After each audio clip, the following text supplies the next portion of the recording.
नमस्कार दोस्तों, आप सभी को हैप्पी न्यू ईयर। 1 जनवरी 2026 आ चुका है और हम सभी इसका बेसब्री से 1 जनवरी 2026 का इंतजार कर रहे हैं। मन में लड्डू फूट रहे हैं। 8वां पे कमीशन लागू होने का दिन आ चुका है। आज से 8वां पे कमीशन लागू हो जाएगा। अब 8वां पे कमीशन लागू होने से क्या क्या इसमें तब्दीलियां आएंगी, हमारे पेमेंट में क्या क्या परिवर्तन आएगा, कितनी हमारी सैलरी बढ़ेगी, ये भी उत्सुकता बढ़ रही होगी हम लोग सभी को। आइए हम लोग जानते हैं कितनी हमारी सैलरी बढ़ रही है, कितनी बढ़ने वाली है, क्या क्या असर पड़ेगा हमारे जीवन में इस 8वें पे कमीशन के लागू होने से। जैसा कि हम सभी जानते हैं कि 8वां पे कमीशन की कमेटी गठित हो गई है, अध्यक्ष जो है उनकी नियुक्ति हो गई है, सदस्यों का भी चयन हो चुका है और कमेटी जो है 18 महीने में अपना रिपोर्ट पेश कर देगी। 18 महीने में कमेटी रिपोर्ट पेश करने के बाद तब ये शायद 2027 के लास्ट में या 2028 के प्रारंभ में इसका ये इंप्लीमेंट होगा, लेकिन ये लागू होगा 1 जनवरी 2026 से। तो उस बीच का हमारा क्या असर पड़ेगा, 1 जनवरी 2026 से लेकर जब तक ये लागू नहीं होता तब तक हमारी सैलरी की दशा क्या होगी, हम लोग इसी पर आज चर्चा करेंगे। जैसा कि हम सभी जान रहे हैं कि फिटमेंट फैक्टर की बात चल रही है। फिटमेंट फैक्टर 1.97 होगा, 1.92 होगा, 1.57 होगा, 2.57 होगा या 3 या 4, बहुत सारे फिटमेंट फैक्टर की डिमांड हो रही है। अब क्या इंप्लीमेंट होगा, ये फिटमेंट फैक्टर लागू तो हो रहा है लेकिन इसका असर किस तरह से पड़ेगा हमारे सैलरी पर, ये देखना है। क्या ये सही में ये असर करेगा या नहीं करेगा, ये फिटमेंट फैक्टर का खेल है क्या। एरियर अगर ये 2027 या 28 से इंप्लीमेंट हो रहा है और इसको लागू किया जा रहा है 1 जनवरी 2026 से, तो क्या बीच का एरियर मिलेगा। गवर्नमेंट ने इसके बारे में कुछ क्लेरिफिकेशन दिया है या नहीं दिया है। प्लस 1 जनवरी 2026 से क्या अब हमें अगला डीए मिलेगा, क्योंकि अभी तक अगला डीए की घोषणा नहीं की गई है। आज हम लोग वीडियो में ये सारी चीज जानते हैं, देखते हैं क्या निकलता है इसका रिजल्ट। 1 जनवरी 2026 से जो 8वां पे कमीशन लागू होने वाला है उसका क्या असर पड़ने वाले हैं हमारे सैलरी पर। सबसे पहले बात करते हैं हम लोग फिटमेंट फैक्टर की। क्या फिटमेंट फैक्टर होगा, तो ये फिटमेंट फैक्टर काम कैसे करता है इससे पहले हम लोग देखते हैं। ये फिटमेंट फैक्टर की बात करें, जैसे कि हमारी डिमांड है 1.92 या 2.0 का फिटमेंट फैक्टर होने का, तो इसका डायरेक्ट हमारे सैलरी पे क्या असर पड़ेगा, इसको हम लोग इस पर से कैलकुलेशन करते हैं। जैसे सपोज आपकी बेसिक अभी है 30,000 रुपए, 30,000 बेसिक पर आपको डीए मिलता है। अभी के समय में डीए है 58%, चूंकि जनवरी में अभी डीए की घोषणा नहीं की गई है तो हम लोग दिसंबर वाला ही, दिसंबर 2025 का जो डीए चल रहा है 58%, उसको ही लेके चलते हैं। तो अभी जो है आपकी बेसिक हो जाएगी 30,000 रुपए और डीए 58% यानी कि 17,400 रुपए। अब इसको टोटल योग करके आपका आता है 47,400 रुपए जो आपकी सैलरी बनती है। भत्ते को हम छोड़ देते हैं, भत्ते अलग होते हैं। बेसिक प्लस डीए को लेकर चलते हैं, तो बेसिक और प्लस डीए को देखते हैं तो आपका बेसिक प्लस डीए हो जाता है 17,400 रुपए प्लस 30,000 रुपए, यानी कि 47,400 रुपए आपका कुल योग हो रहा है बेसिक प्लस डीए का। अब बात करते हैं फिटमेंट फैक्टर की। अगर मान के चलते हैं कि फिटमेंट फैक्टर 1.92, जो प्रोबेबली ज्यादा पॉसिबिलिटी इसी की है कि 1.92 का ये फिटमेंट फैक्टर आपको मिलने वाला है।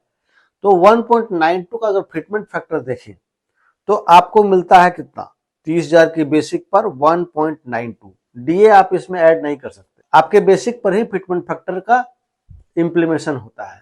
तो बेसिक है आपका 30,000 रुपए और फिटमेंट फैक्टर जोड़ दिए तो 1.92 से इसको मल्टीप्लाई कर देते हैं तो ये आता है टोटल 57,600 रुपए।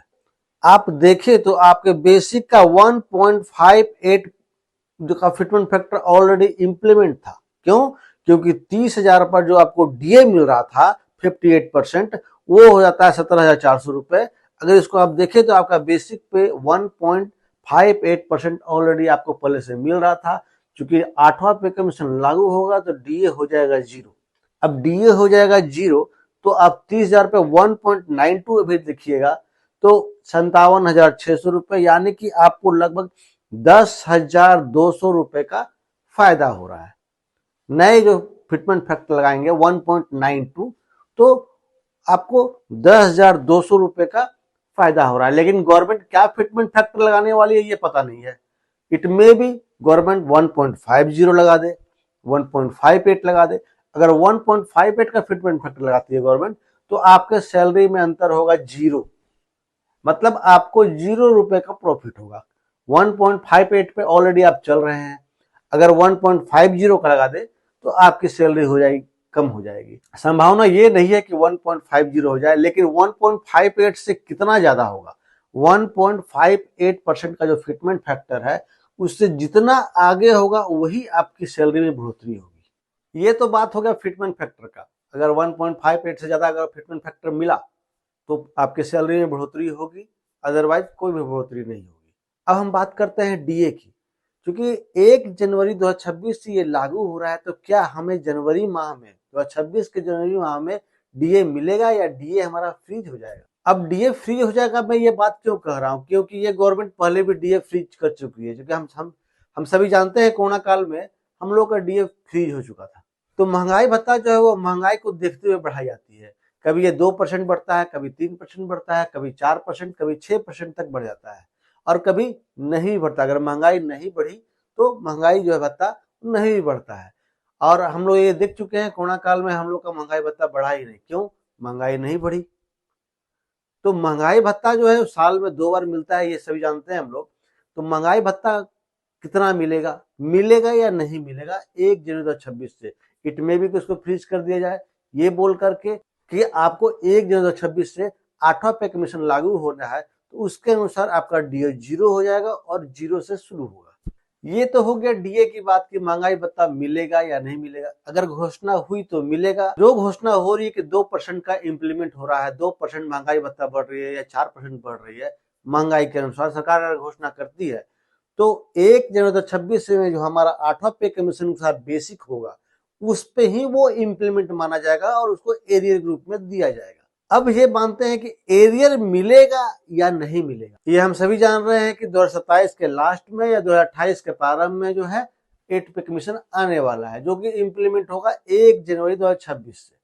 लेकिन बीच का जो अंतराल है इसमें हम लोग को एरियर जो बनता है वो मिलेगा या नहीं मिलेगा।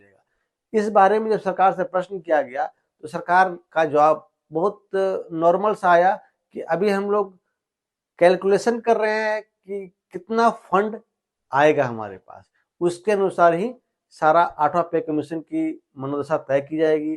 जितने भी सुझाव आए हैं उसको देख रहे हैं और 8वां पे कमीशन हम अपने फंड को देखते हुए उसी के अनुसार लाएंगे। जब भी उनसे एरियर के बारे में बात किया गया, सरकार से पूछा गया, तो सरकार ने कभी भी ये क्लियर नहीं किया कि वो एरियर देगी या नहीं देगी, या मोस्ट प्रोबेबिलिटी यह है कि देगी, क्योंकि सरकार इतना भी अन्याय नहीं कर सकती कि बिल्कुल एरियर दे ही नहीं। लेकिन सरकार ने अभी तक एक बार भी क्लियर नहीं किया है कि वो एरियर देने वाली है कि नहीं देने वाली है। कुल मिलाकर हम लोग ये जान ले कि अगर 1.58% से ज्यादा का फिटमेंट फैक्टर हुआ तभी हमारी सैलरी में इजाफा होगा, अदरवाइज 8वें वेतन आयोग में किसी भी तरह की सैलरी में इजाफा होने का कोई चांस नहीं है। सरकार ने यह अभी तक क्लियर नहीं किया है कि एरियर देगी या नहीं देगी। ये जो 1.5 माह का जो बीच में गैप है उसका एरियर मिलेगा या नहीं मिलेगा। सरकार ने अभी तक डीए की भी घोषणा नहीं की है, तो नए साल में डीए मिलेगा नहीं मिलेगा इसकी भी किसी तरह की घोषणा नहीं है। महंगाई चूंकि बढ़ी है लेकिन सरकार ने इसकी घोषणा अभी तक नहीं की है, महंगाई भत्ते का घोषणा नहीं हुआ है, इसलिए ये कंफ्यूजन है कि महंगाई भत्ता फ्रीज रहेगा या फिर महंगाई भत्ता मिलता रहेगा। हालांकि साल में 2 बार महंगाई भत्ता मिलता है तो मिलना चाहिए, बाद में भले ही इसको 8वें पे कमीशन के बेसिस के अनुसार फिर महंगाई भत्ता को उसी तरह से कैलकुलेट करके जो एरियर होगा वो हमें मिलना चाहिए। आशा करता हूँ आपको वीडियो अच्छा लगा होगा। आगे 8वें पे कमीशन के बारे में और भी नए नए वीडियो आपसे मिलता रहूंगा। धन्यवाद।